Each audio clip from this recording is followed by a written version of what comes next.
everyone to the second episode on our Tarantino series of GeeKlassics leading up to Once Upon a Time in Hollywood. And now, after my review for Reservoir Dogs, I am back with a very special guest. I have been joined by this gentleman a couple of times over here on the channel. I'm very glad to have him back. Please welcome Mr. Zach Pope. Thank you so much, Ren, for having me. I'm so excited to talk about Pulp Fiction because this is one of my favorite movies of all time.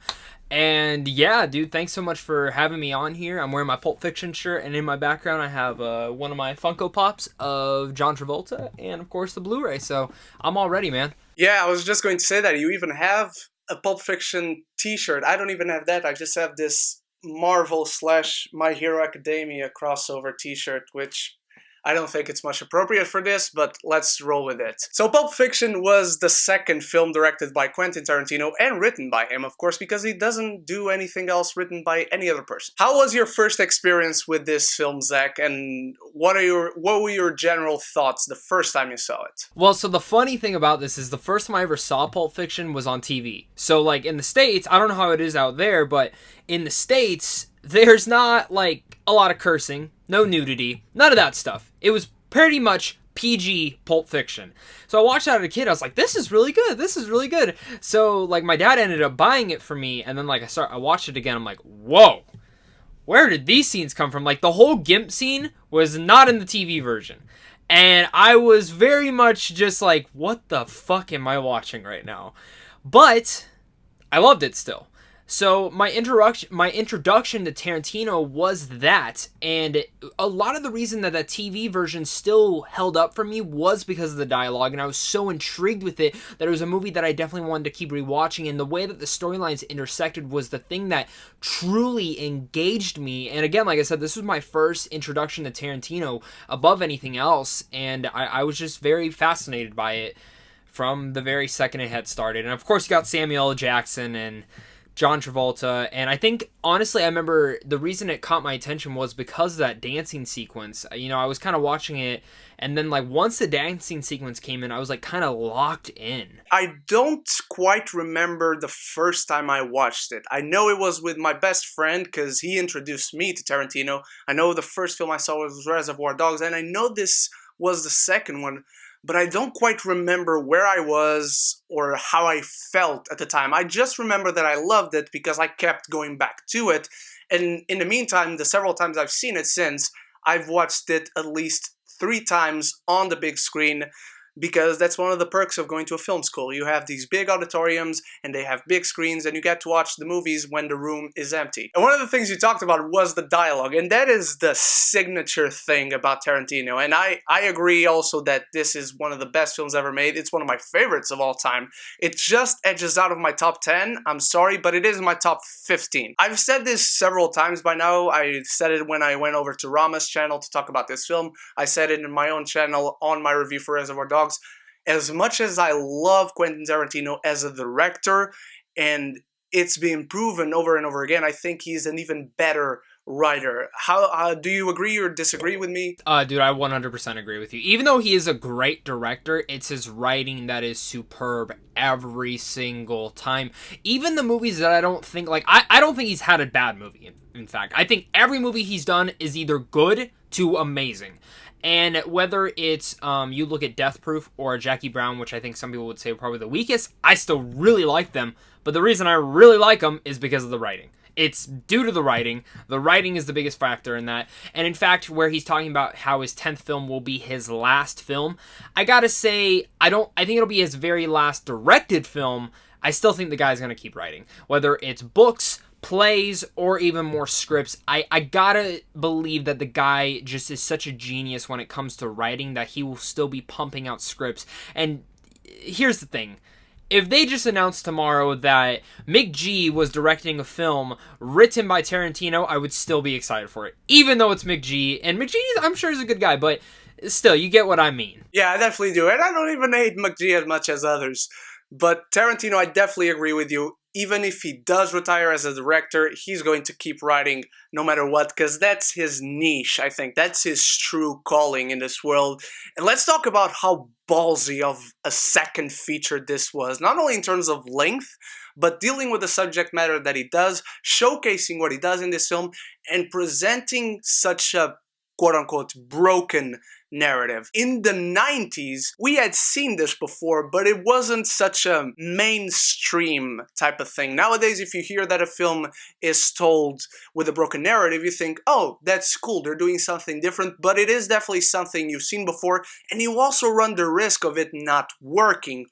And looking at Pulp Fiction, what I think happened, and this is just me thinking, I have no information about it, I think he thought of the film chronologically, but then saw how it could work and how invested he would be in such a broken narrative, how curious he would be to see how a character ends up here when he was just there. What do you think happened with this broken narrative, and what do you think of the broken narrative? Man, you bring up a good point. It's like kind of thinking of like how would this film play out chronologically. I mean, as you watch the film, you see like, oh, this is where that goes, this is where that goes. But for me, I could literally, this movie would not be the same if it was chronologically, and I think that's what makes it so special, is that it's so broken. I think when a film it has a broken narrative and it's done well, the film is elevated to a different standard. I think when a film isn't done well, though, and it has a broken narrative, it makes it very clunky and clumsy.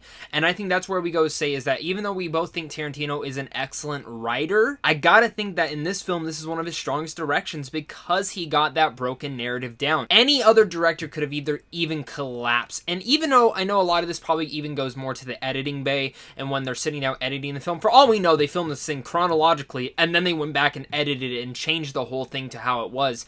But it goes down to being such a great director and very organized and having to understand, again, I could never imagine this film being chronologically and following it in such a through line, because it's the way that the story is told that it hooks you in, and the way that it plays around, because you're trying to jump to and be like, okay, well, where's this going to play in the storyline? Especially with Bruce Willis's storyline, where I don't know if we're doing spoilers for this, but if you haven't seen Pulp Fiction, you kind of fucked up in your life. Definitely go see it. But the whole sequence with Bruce Willis when he's going back to his apartment, you kind of know where that ends up going, and it plays with your mind. It's like, oh, so that's where this is going. This is kind of towards the end of the story, and that's towards the beginning. It's a really fun time. Now that you mentioned Bruce Willis's Butch, which is my favorite character in this film, I'll get into why in a little bit. This film is filled with really funny, engaging, and downright perverse characters. I once even cosplayed as Vinny Vegas for Halloween, and I don't actually have a photo, which irks me to this day. Butch, Vinny Vegas, Julius, those are my favorite ones. Those are the stories that I engage with the most. What are some of your favorite characters, Zach? Well, first off, I want to see this photo. How do you not have a photo of you as Vincent Vega? I guess you're just going to have to do it again. But for me, like, one of my favorite characters is Mia Wallace. One of the reasons is I just have a crush on Uma Thurman. I think Uma Thurman is like brilliant, and Mia Wallace, just what Uma Thurman brings to that role is so much personality, and that, I mean, everyone in here brings personality. When you look at every single character, there really is not that one storyline that you're like, this is kind of boring. Every single storyline is entertaining.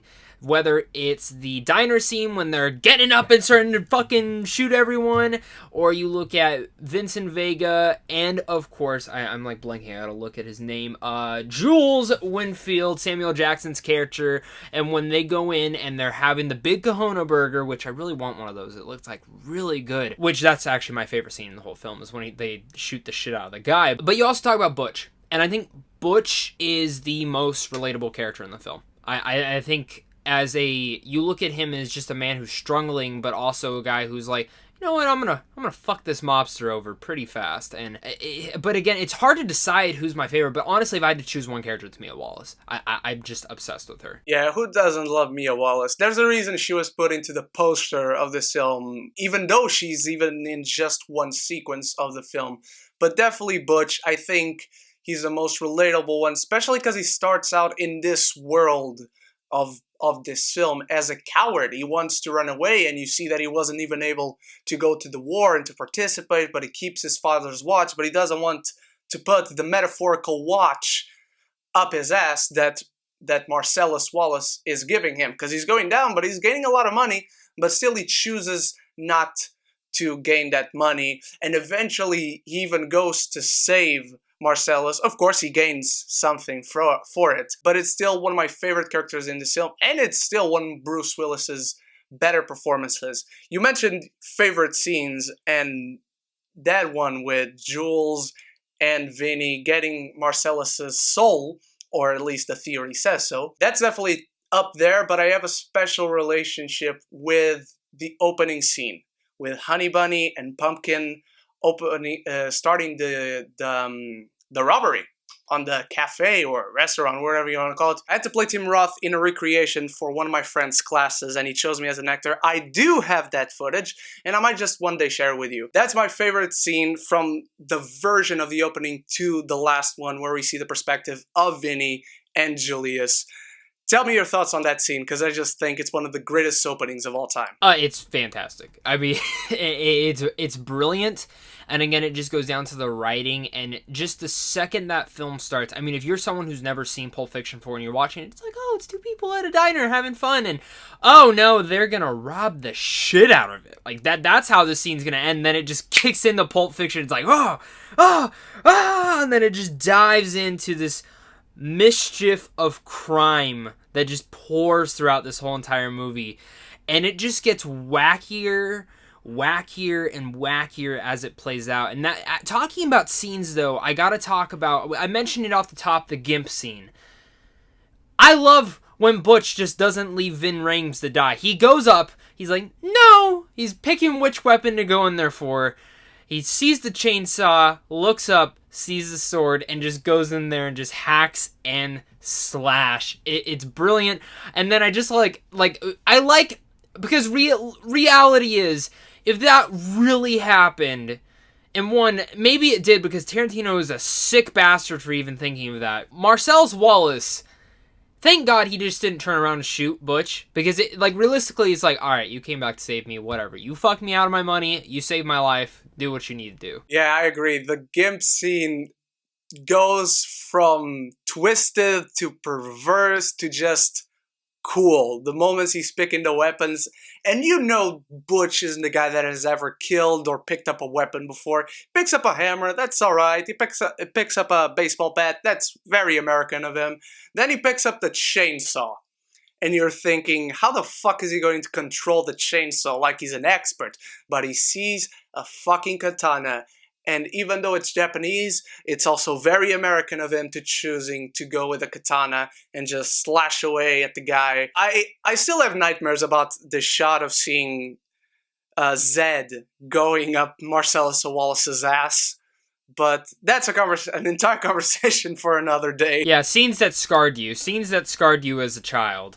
That could be one of them. Yeah, I was not used to having that in front of me the first time I watched Pulp Fiction. I was like, that's a thing? So I learned something by watching Pulp Fiction. I also learned not to do cocaine because that can overdose you, and then you see what an overdose does, which is also one of the trippiest and freakiest scenes in my life, and I'm always still on edge every single time I watch that. Yeah, one of the most intense scenes, from the long shot of John Travolta in the car, to him crashing through that guy's yard, through entering the house, the close shots on their faces as they're doing the injection. You've seen the blood going in and then going out. The detail on that scene especially, it's just immaculate. I love it. Well, and not even speaking of that, every sequence with Mia and Vincent are probably some of the best of the whole movie. I mean, they're probably the best shot as well. You look at the sequence of them dancing, that is one of the best shots in film ever. That just, bar none, if you're going to talk about top 10 shots ever in a film, them dancing is one of those top 10 shots.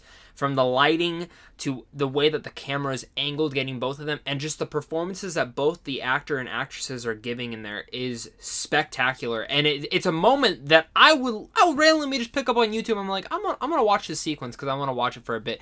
It is such a brilliant sequence. And that again goes to the direction and writing of Quentin Tarantino. Yeah, I agree. And even before that, I think from the moment they get out of the car and you get this one take of them going into the restaurant and going around the stage and into their booth and then asking for the food, their entire career, everything about them is just so interesting. It's like in this context of crime and perversity and atrocities going around Los Angeles, you actually have this kind of sweet love story developing between them two, even though she's married to another man, which happens to be this guy's boss. Yeah, and you mentioned sweet. It takes a moment to like kind of put you in. It's like, oh, these are, I mean, real people.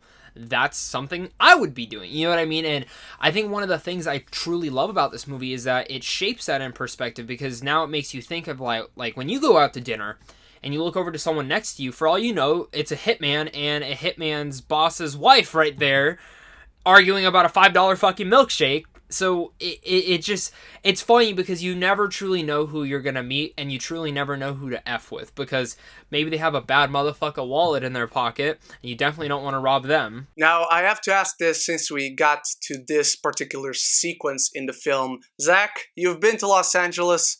Have you ever had a $5 milkshake? I haven't, but I've had other things that were definitely as expensive as a $5 milkshake that should not have been a $5 milkshake.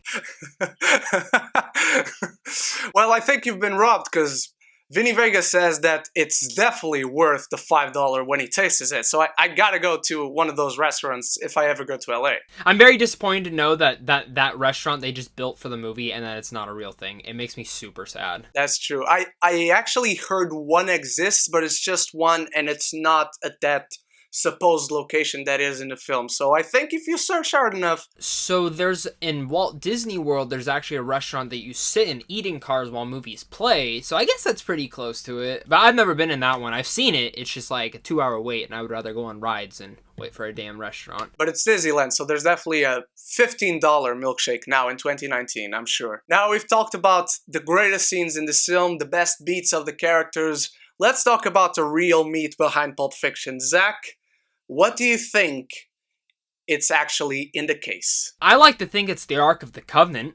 I'm thinking there's some paying off with Indiana Jones, but that's just me kind of joking around. Honestly, I just think it's God. I think it's God. I think it's God. But if we're talking about what's actually in the case and what actually made it, it's a light bulb. It's a light bulb. Have you, real fast though, for anyone who's ever seen Community, when they do the spoof of Pulp Fiction, is brilliant, and everyone needs to look that up on YouTube because it's really hilarious how they play around with what's in the case too. I'm going to have to check that out because I've never seen Community, but I definitely want to see the parody of Pulp Fiction. I have a theory, and it's not even that strong a theory, because I'm going off the starting point that if it is Marcellus Wallace's soul, which I don't necessarily believe in, but going off that theory, basically what we're seeing is two devils, Jules and Vinny, going to get that soul, and Marcellus as a gangster, and in this case, the devil, who's being portrayed as a gangster, he collects souls from people. He owns people throughout the world, and he's living here on Earth, and he's trying to get Butch's soul, but because of Butch not going down on the 5th round and getting away from him and trying to start his life over with Fabienne, fun fact, she's played by a Portuguese actress. This whole thing, my big question is, how did these kids in that apartment get the soul of the devil in the first place? Holy fuck. I just like looked up because I want to see, and I'm like reading stuff as you're talking. Holy shit. Okay, I'm all in for that. It is the damn soul of Marcellus Wallace. That would be awesome. Maybe if we're talking about how did these kids get that, you know, maybe they just stole it from him. Maybe that's his claim. Maybe that's how, if he is the devil of some sorts, how he's walking around on Earth. Maybe it's kind of like how Davy Jones has to have his heart in a chest. Maybe to walk around, his heart or his soul has to be in a briefcase. Who knows? And, you know, maybe they were trying to kill him or blackmail him. Who knows? But that, sir, is the right theory. And wouldn't it be cool if Tarantino, like 20 years from now on his deathbed, was just like, well, hopefully not 20 years. Hopefully it's a long time from then. But what if he's like, yes, it was the soul. I mean, he knows. You know what I mean? Like, he knows what it is. But Yeah, that's a great theory. I've never heard of that until right now. I've never heard of that and never even thought of it. So now it makes total sense. Yeah, it's just one of the things that popped in my head when I was watching it last weekend. And even Jules, he's a demon who we all know demons in Christian mythology, I guess. They're just former angels who fell from grace. I think Jules is trying to redeem himself and going back to being an angel. He's even talking throughout the film how he's going to abandon this life. And basically at the end, he saves Tim Roth's life by letting him go. He just wants his wallet that says bad motherfucker back. So I think it incorporates everything about the film, this theory. But again, it's just going off another person's theory that they created online. So I'm not sure about it. Who knows, man? But honestly, that's a great theory. And like, as I was kind of looking up a couple more, Quentin Tarantino has said it's whatever the audience wants it to be. So you know what? For our sake, it's his soul. Let's go with this soul. Now let's go into some final thoughts. I think we've said everything you want to say. I personally don't have any negatives for this film. I don't know if you want to say something else, Zach, positive or negative. Personally, it's a masterpiece. I mean, it's truly a masterpiece. It is a classic film. It is one of the best Quentin Tarantino films, but is it my favorite? That's a fun question. And I'm going to say this. It's actually not. It is right there, though. It's my second favorite Quentin Tarantino film. And it's in my top 10 still. So he has 2 films in my top 10. But Quentin Tarantino is one of the best writers and directors. And yeah, this is one of his films that definitely, like, for the length, for everything in it, it truly is a just mesmerizing ride through the crime genre. Personally, it is my favorite of his. I think it's his masterpiece. He has never done a film better than this. However, hot take, you heard it here first. And this is just prediction. I may be wrong. I maybe eat my words. Judging from the trailers, Once Upon a Time in Hollywood has the potential to finally top Pulp Fiction, in my mind at least. And I may be wrong, and I will not mind admitting it. So Pulp is your favorite. So Pulp Fiction is your favorite. Okay, so for me right now, Django is still my favorite. I love Django. I think it's the most rewatchable out of the Quentin Tarantino films. But I'm kind of with you, dude. Once Upon a Time in Hollywood has that possibility to conquer both those films for me. And it looks like he truly is going back to his Pulp Fiction days. The thing, I don't know anything about this. I don't know if you do. Is it staggered storylines again, or is it chronological? That's the thing I'm wondering. I'm wondering how it's going to play out like that. I have no idea. I mean, I just watched the first trailer, so even what I'm saying is just judging from the first trailer, because I stay away after that. I want to go in as blind as possible, but I would love it to be broken. I would love it to jump forth and back in time throughout this film. Even in Inglourious Bastards, which is the other film where he incorporated real-life stories, he didn't do that. I'm not saying he played it safe, because it's actually my third favorite film from him, Inglourious, but I think he could go back to Pulp days by just bringing that flair, that flavor. It's in Los Angeles, it's in the 60s, he just needs that Tarantino touch to it. I would be pleasantly surprised, but I wouldn't be shocked. That's what I want to say. I wouldn't be shocked if it is a broken narrative. Yeah, if it's a broken narrative, I think the second I figure out that it is, I'm going to jump out of my seat, clap, cry, come, and freak out, and then do a hit of cocaine. Now I just remember that I only get that film in August. Thank you, UK release dates. Thank you so much. I'm sorry. I see it soon. I know. I hate you just a little bit because of that. No, I'm kidding. Let's go into some final thoughts. I think this film is so good. I think it's endlessly rewatchable. I love the characters. I love the story. I love going into this film and theorize about what it all means. Tarantino has never been so good as he was in this film. He took the best performances out of most of these actors' lives. I'm going to give Pulp Fiction an A+. Yeah, no, I'm with you on that. I'd give it an A+ too. I think Quentin Tarantino, it's probably to date, it's probably his strongest written film. Even probably his strongest directed film. Even though I do like the Django Chain a little bit more, the thing about Pulp Fiction, though, is it is a classic. This film is shown through film school. It's shown and taught in classes. It's a film that people reference all the time. I mean, there's how many MCU references is there to Pulp Fiction? I think there's like at least 4 or 5 throughout the whole MCU. Pulp Fiction is one of those films that is hit pop culture in a weird way and also cemented itself as a classic. It's one of the best films ever made, and Tarantino, please blow my brains out with Once Upon a Time in Hollywood. Literally, blow my brains out, please. Literally, with some cocaine sprinkled into it, please, Mr. Tarantino. Those are our thoughts on Pulp Fiction with a little bit of Once Upon a Time in Hollywood preview in there. I just love how our conversations flow. Thank you so much, Zach, for being with me once again. The 3rd time I have you on the channel. I couldn't be happier, and there are many more to come. Trust me, especially next year when I review all the Nolan movies. Tell people where they can find you online. Oh, you're reviewing Nolan films? Shit, dude. I'm so excited for that. I'm going to join you. I don't give a fuck which one. But if you want to put me on one, Inception or Batman Begins. But besides that, you guys can find me over on Zach Pope Reviews on YouTube. I also have my own website where I do written reviews called The Wolf of Geek Street. You guys can find me also at Sandwich on Films. If you're in the States, sometimes you guys can find out how to see films early through that website. So that's pretty cool. Thank you again, Ren, so much for having me. And guys, make sure to look out on my channel because we're going to be reviewing a Star Wars film very soon, and that's gonna be quite a bit of fun. But thank you guys so much for watching this, and yeah, thank you, Ren. Thank you for being here. I can't wait to review that Star Wars film and for the internet to exile us. We're not going to be welcome back anytime soon. Once again, thank you so much, Zach. Thank you guys for watching, and all of Zach's links will be in the description. I'll see you on the next review. Thank you so much once again. So until then, stay beautiful and stay geeky. I love you 3000.